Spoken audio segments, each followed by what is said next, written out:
Right. Can you see my screen? Okay. Let's begin our session. So actually, we were now discussing about let me show you the flow again, once again. So I'm not going to start from the beginning. So you can watch the previous sessions, like what we were doing now. Hope you can hear me. Is it fine? Yes, yes. Yes, sir. So what I'm doing is I have created a VPC, and inside the VPC, I'm having two subnets. One is public subnet, other one is private subnet. And if you are aware of so we are attaching an internet gateway, okay, to provide the internet connection. We are attaching an internet gateway, and we are attaching that internet gateway to the VPC first. And we cannot directly attach that internet gateway to the VPC. So that's the reason why we are creating a route table. One end of the route table it is attaching to the internet gateway. Another end of the route table is attaching to subnet. Okay. One end of the internet gateway is attaching to the internet. One end is attaching to the internet gateway. The other end is attaching to subnet. So this is what we are doing. And in the private subnet, assume that this is a public subnet, which is called as the web subnet. And this is a DB subnet. Okay. So now what I'm doing is the DB subnet. Inside the DB subnet, I'll be creating a server called DB server. So if I create any questions? So I'm creating a server called DB server. Where I'm creating the DB server, I'm going to create a DB server inside DB subnet. And you all know this is a private subnet. The DB subnet is private subnet. By default, the public IP will be disabled. So suppose if any DBA wants to connect to this particular DB server, they cannot directly connect to the DB server. So we are providing a solution for this so that DBA can connect to the jump host. So we are going to create one more server in the web subnet, okay, in the public subnet. We are going to create one more subnet in the we are going to create one server in the public subnet. The name of the server is jump host. We are going to create one jump host, and the DBA, okay, who wants to access the DB server, first he will connect to the jump host. Okay, let's see. Let's assume now this the first. Let's achieve this first step. DBA. How can DBA connect to the jump host? Okay, how the DBA is going to connect to the jump host. Assume that in this case, I am the DBA. Okay, why? Because I am accessing it from my personal laptop. Assume that I am the DBA. I'm going to access the jump host. From the jump host, the DBA will access the DB server. Okay, we'll see this step later. Let's assume. Okay, let's see how the DBA is going to connect to the jump host.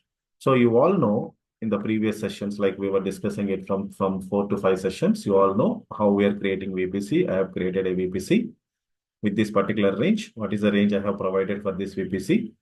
How to see? This is the VPC range 10.0.0/24. And you can see here I've created two subnets. One is web subnet, the other one is DB subnet. Inside the web subnet, I have provided the range. I have provided the range for web subnet like this 10.0.0/25. Similarly, we have one more subnet called DB subnet. The DB subnet range is this one 128/25. I have two subnets now, okay? And you all know I have attached internet gateway. You see, I have created internet gateway, and this internet gateway is attached to the VPC. Similarly, I have created a route table. This is the route table, and this route table is attached to the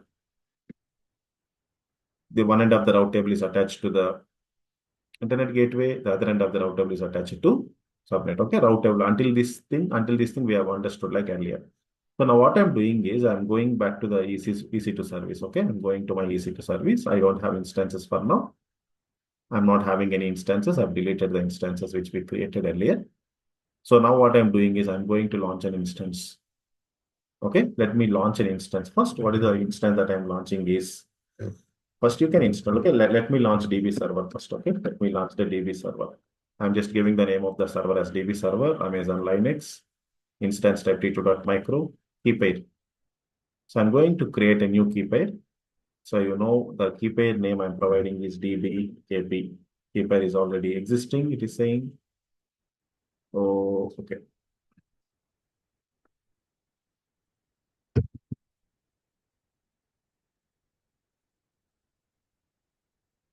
I don't know whether the key pair is available in my downloads. Let me see. If the key pair is available in my downloads,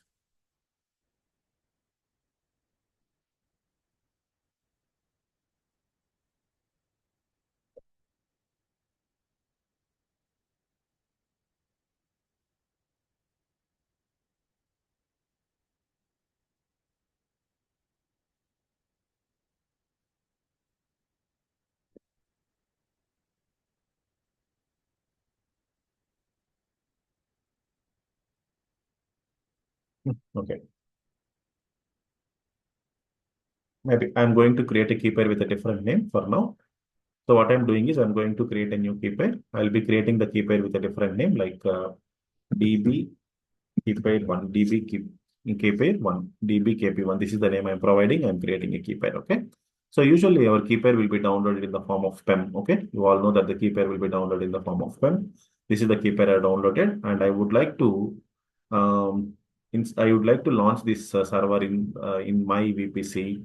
So I'm selecting my VPC, and inside my VPC, I would like to create this server inside DB subnet. And for the DB subnet by default, the auto assign public IP is disabled. And here, the security groups, okay? So for this DB server, usually for the DB server, I'm not going to provide any access. So I'm not going to provide any access, but I would like to open some port here. Usually how the port is opened is, usually the port is opened like this. Okay, if I want to open my SQL port, if this is a DB server, usually let's assume that I'm opening a port called MySQL or Aurora. Okay, this is the port I'm opening. The port range is this. So this is the port number 3306 is the port number, and custom. Okay, so I'm just using the custom here. You can see here we have multiple options anywhere. Okay, anywhere IPv4, and we have custom option and we have my IP. So I would like to select custom option here, and I would like to provide access to this server, and I'm opening this port for the whole public subnet. I'm opening this port for the whole public subnet. What is the public subnet range? Web subnet is the public subnet. The range of the public subnet is this one. I'm opening this port to the whole public subnet. I'm opening this port to the whole public subnet. I'm just coming down and launching an instance. Okay. For now, I'm not making any changes under the security groups. I did open only my SQL or Aurora port. Okay. That is only for the public subnet. You know how to open a port only for a particular range. Just now I have shown you how to open a port for a particular range of IP addresses. This is how we usually open. We created a DB server. Okay. We created a DB server. This is still yet to come up. And anyhow, we are not going to directly connect to this DB server usually. Okay. Why? Because why? Because the SSH port is not open here. If I open the DB server, go to the security groups, go to the security groups. If I want to connect to this server, usually what is the port that should be open? You all know, right? Anyone? If I want to connect to the Linux server, what is the port that should be open for any Linux server? 22. 22. SSH. Okay, SSH, which is the 22 port number. So you can see the security groups here. Under the security groups, what is the port that is open? Only TCP port is open. Okay, and that too for what kind of IP addresses? This is for public subnet. So all the servers in the public subnet. This is the range I am providing for the public subnet from 0 to 127 IP addresses. So for all the servers that we create in the public subnet can try to access this DB on the port of 3306. But to connect to this server, usually, if I want to connect to this server, usually what is the port that should I open? SSH port SH22 should be open, but I am not opening that port here, okay, because of security reasons. I don't want to provide access to any of them, so I'm not opening this particular port. Okay, let me go and create one more server called gem host. Okay, let me go ahead and create one more server called gem host. I'm creating one server called gem host. And Amazon Linux only, instance tech32.micro key pair. I'll be creating a new key pair. Okay, so you can provide and any questions. Gem host KP1. I'm just providing the name of the key pair as gem host KP1, and I'm going to create key pair. Key pair is downloaded. The network settings. Edit the network settings. Select my VPC. What is subnet that we need to select here? Where we need to create the jump host? Public. Public subnet. We are creating this jump host in the public subnet. Why? Because usually we connect to the jump host. Anybody who wants to connect to the server Private. in the private subnet, anybody who wants to connect to the servers in the private subnet, they will not be having access directly in the organization. First, they will connect to the, Jump host. and then through the jump host, they will be connecting to the private servers. That's what we are doing. So I'm creating this jump host in the web subnet. By default, for the web subnet, this assign public is enabled. Okay. So security group, this is very much important. Understanding the security group is important. So for now, you see, so people usually wants to connect to the jump host. Through the jump host, they will be connecting to the private servers. So we need to open SSH port here. This SSH port should be open, but not for all. Okay. This SSH port should be open. I'm opening here my IP. What is the meaning of my IP? If I'm giving the source type as my IP, so to this jump host, I'm giving access only to my IP. What is my IP here? What is this custom range? So you can provide the IP address range. Okay. If you open anywhere, anyone can able to connect to this. Jump host. Okay, anyone in the world can able to connect to this server because you are opening SSH port for all of them. 0.00/0 means what? It is open to all. It is open to all. I don't want to open this to all. And if you want to customize this, you can customize by providing the IP addresses. But for now, even I'm not customizing. I'm not going for customizing. I will be going for my IP. This is my public IP address, my laptop public IP address. How do you know the laptop public IP address? How do you know the laptop public IP address? You can go for internet and search. What is my, if you go and search here in the internet, what is my IP? Definitely it will show you your IP address. Okay. Where is it?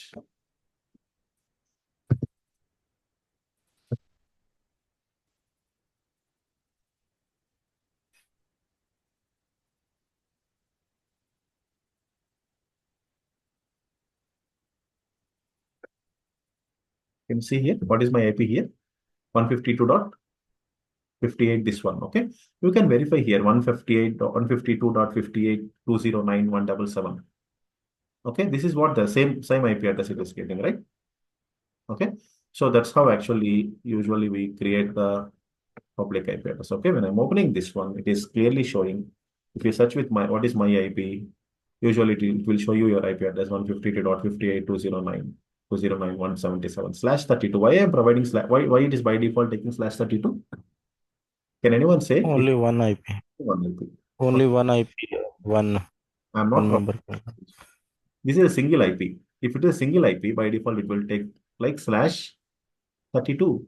Why? Because 32, our maximum range that we usually provide is what? The maximum number that we can provide here is 32. 32 minus 32 is what? Six. 0. 2 to the power of 0? One. 1. So single IP, if you are providing single IP, it always take /32 if it is single IP. If it is two IPs, then based on that, the number will change here. Okay. So you understood now. I'm providing access to this jump host. Who can access the jump host now? Try to understand. I'm creating a jump host and I'm just customizing like who can access the jump host. Who can access the jump host? I'm giving SSH access only to my IP. If I add your IP also, I can add your IP also. Okay. So that time what I have to do, I need to go for custom.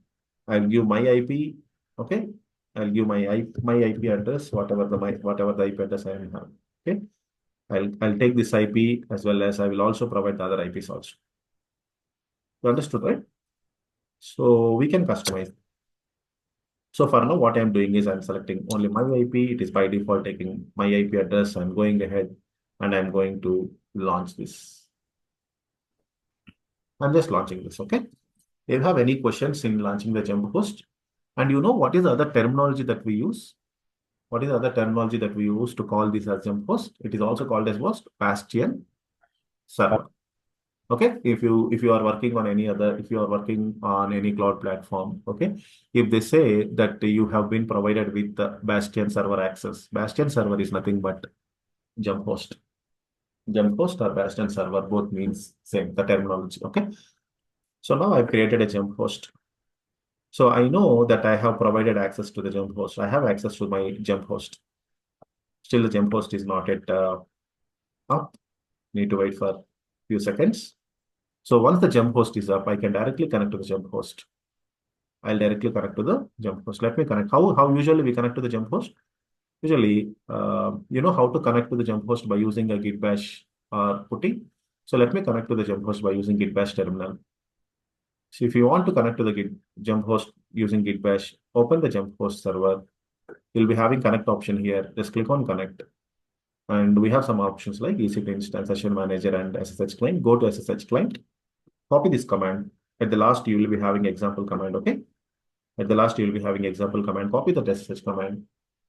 And you need to go and open the git bash from the place where you have, what is the key pair? Jump host key pair, okay? This key pair must be available. If this key pair is not available, it will show that the key pair is not available, okay? That's the reason why you always need to open the terminal, git bash terminal from the place where you have. Why I'm opening my git bash from the downloads folder only? Why I'm So opening? Because the keeper is available there. Yes. key pair is available here in the downloads. That's the reason why I'm opening my git bash. I am opening my git bash from the downloads folder because my key pair is available there. So now what I'm doing is I'm copying this command, SSH command, and pasting it. And you can see now it is asking whether you want to connect. Yes, I'll be providing yes, so that we are getting connected. I got connected to the jump host. You have any doubts here? I got connected to the jump host. And where I have created this jump host, in which subnet I have created this jump host? Public. Public subnet. Usually, what are the steps that we follow for providing internet connectivity to the to the server? We create. Autos and public IP one thing, and we have been connecting to an internet gateway and route tables is the second thing.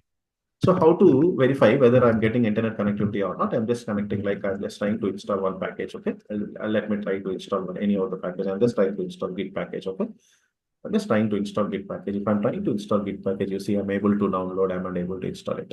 Is it working? The internet connectivity is there. Why? Because the internet connectivity is there. You already understood the internet connectivity is there because I have created. If you go to the VPC, I have created internet gateway. Okay, and I'm attaching this internet gateway to the VPC. Also, I have attached this internet gateway to the subnet also by using a route table. Now, if I want to disconnect the internet connection, I have shown you, you can simply disable this association. You can save it and you can try now if you're able to connect to the internet or not. I've already shown you, right? You cannot connect to the internet now.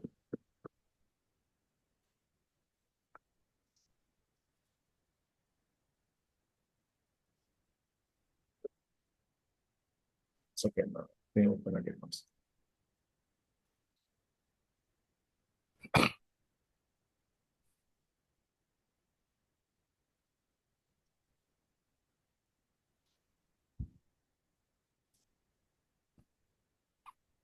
I'm trying to connect to the gem host by using an option called SSH client. I'm just using this one. And I'm going to paste this. Again, I'm trying to connect. The connection is lost. That's why again I'm trying to connect to the jump host.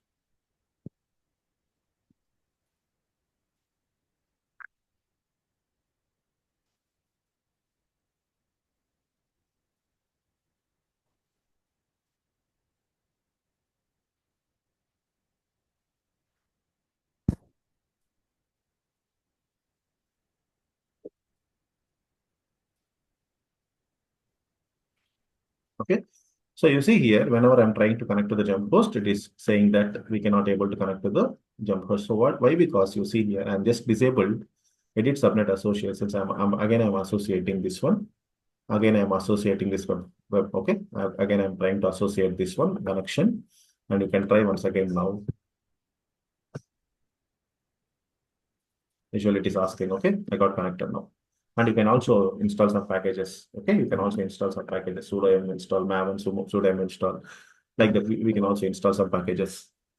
So now our aim is I got connected to the jump host successfully. I'm using clear command, clear the screen. I got connected to the jump host successfully. Now through the jump host, I want to access this. Through the jump host, I want to access this. What is Private it? instance. Private instance, which is called DB server. DB Okay. server. I want to access this DB server. How to connect to this DB server? Just select the DB server, open it. You will be having connect option here. Go to the SSH client and you can copy this command. Okay, just copy this command and paste it over here. I'm just pasting it. You see, whenever I'm trying to connect to the DB server by using this particular command, what it is saying that I don't have access to it is not able to access this key pair. Okay, it is unable to find this particular dbkp.pem. That's the reason why we could not able to connect. So now what I need to do is I need to copy this key pair into my jump host. Okay, this dbkp.pem must be available here in the jump host, and this is not available here in the jump host. That's the reason why. Even you can see by just giving an ls command. Do I have any files here? No. I'm giving ls command to see if I have any files. I don't have any files. But do you know where this key pair is available? Where this key pair is available? I have downloaded into my local machine, right? You know, Yes. when I'm generating the key pair, this key pair is downloaded into my local machine. And now this key pair should be available where? In this jump host. This key pair must Yes. be available in the jump host. How can I copy this particular key pair, which is available in my machine, to this jump host? See, my machine is a Windows machine. My machine is a Windows machine, and this is what? A Linux server. Usually, how can you copy the files from Windows machine to the Linux server? That's the reason why I told you, right? You need to install what is the software that we need to install for it? Yes. WinSAP. Okay, we are trying to use a software called WinSAP. You can go for WinSAP. Just open WinSAP. We can copy the files. We can copy the files from our local machine to jump host. So now I'm trying to connect to the jump host. How to connect to the jump host? It is asking to provide the host name of the jump host. Let me provide the jump host IP address. I'm going back to the EC2 dashboard. Go to the instances running. Go to the jump host. Select the IP address. Okay, public IP. I'm trying to connect to the public IP. You just select the public IP here. This is the public IP of the jump host. And where is this WinSCP? Okay, this is the host name I'm providing. Username is EC2 user. You know what is the username that we need to provide? EC2 user. Even you can see here what is the username I'm having. Yes. Usually EC2 user. Okay, I'm trying to connect to the. So here in the WinSCP server, I'm providing the host name as a public IP and I'm providing the username as EC2 user. So here in the advanced, okay, you need to provide some authentication also. Go to the advanced, click on advanced. You need to go for authentication. In the authentication, you need to select the key file. So what is the key file that we have downloaded? You know what is the key pair of the gem host? Gem host kp1.pem, right? I'm just opening the gem host kp.pem. I'm opening it. See, when I'm trying to open it, you see, I'm going for downloads. In the downloads, I'm going for all files. I'm selecting gem host kp.pem key pair. I'm selecting it, okay? When I'm selecting it, you see, okay, sorry, no. So what it is saying is when I'm trying to upload the key file, it is expecting the PPK format. Usually, it is expecting the PPK format, but I have the format.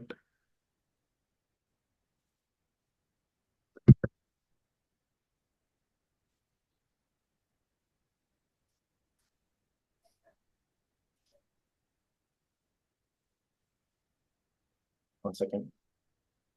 Give me 2 minutes.